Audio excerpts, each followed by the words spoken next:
नहमदुहु व नसल्ली व नसल्लिम अला रसूलिहिल करीम अम्मा बाद बिस्मिल्लाहिर रहमानिर रहीम। अस्सलामु अलैकुम रहमतुल्लाहि व बरकातुहू। सामिन मिराज का मौजू है, मसला है कि क्या कोई औरत या मर्द अपने गैर जरूरी बालों की सफाई दूसरे से करवा सकते हैं। सामिन सवाल है कि आजकल औरतें सेहत की हालत में अपनी आसानी के लिए बगलों ज़िरे नाप बालों की सफाई ब्यूटी पार्लर में जाकर किसी दूसरी औरत से करवाती हैं, तो क्या ये जायज है। सामिन इसका जवाब कि ज़िरे नाप बालों को साफ करना फितरी तकाजा है। यही वजह है कि इस्लामी तालीमात के मुताबिक इन बालों को हफ्ते में एक बार साफ करना मुस्तहिब अमल है, लेकिन 40 दिन से जायद मुद्दत तक इन बालों को साफ न करना बाइसे गुनाह करार दिया गया है।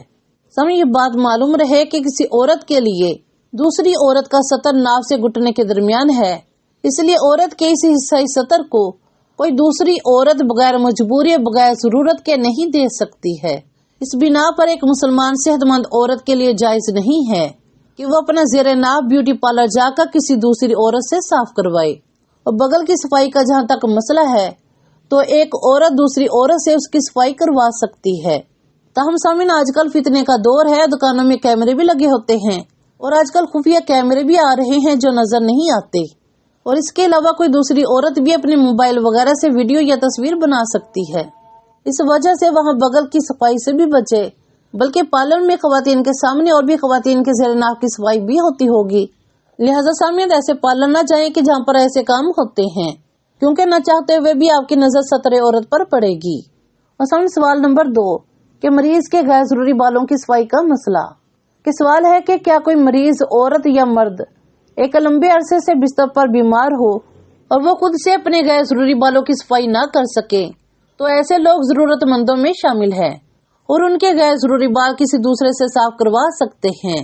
ताहम ये जरूरी है कि औरत के गैर जरूरी बाल औरत ही साफ करे, जैसे बहन या बेटी, और मर्द के गैर जरूरी बाल मर्द ही साफ करे, जैसे भाई या बेटा, या हम जिन्स न होने की सूरत में करीबी महरम मसलन शोहर बीवी से करवा सकता है।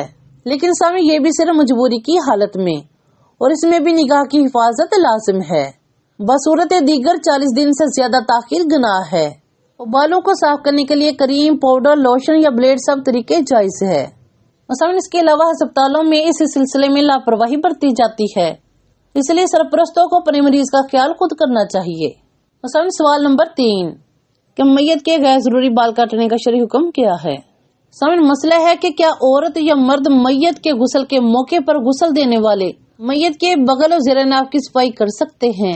सामने इसका जवाब के बाहर शरीयत में है कि मैयत की दाढ़ी या सर के बाल में कंघा करना या नाखून तराशना या किसी जगह के बाल मोड़ना या कुतरना या उखाड़ना नाजायज और मकरूह तहरीमी है, बल्कि हुक्म ये है कि जिस हालत पर है उसी हालत में दफन कर दें। कि सामने मैयत के बगल और ज़ेरे नाप की सफाई नहीं की जाएगी, तो मैयत मर्द हो या औरत हो, उसकी सफाई के लिए गुस्ल देना काफी है। और सामने गुस्ल जितनी मर्तबा जरूरत महसूस हो दिया जा सकता है, यानी कि मैयत की सफाई के लिए कई बार जिस्म पर पानी बहा सकते हैं। अल्लाह पाक हम सब मुसलमानों को भी अमल की तौफीक अता फरमाए, हम सबका खात्मा ईमान पे फरमाए। अल्लाहुम्मा आमीन। दुआ में याद रखिएगा। जज़ाकल्लाहु खैर।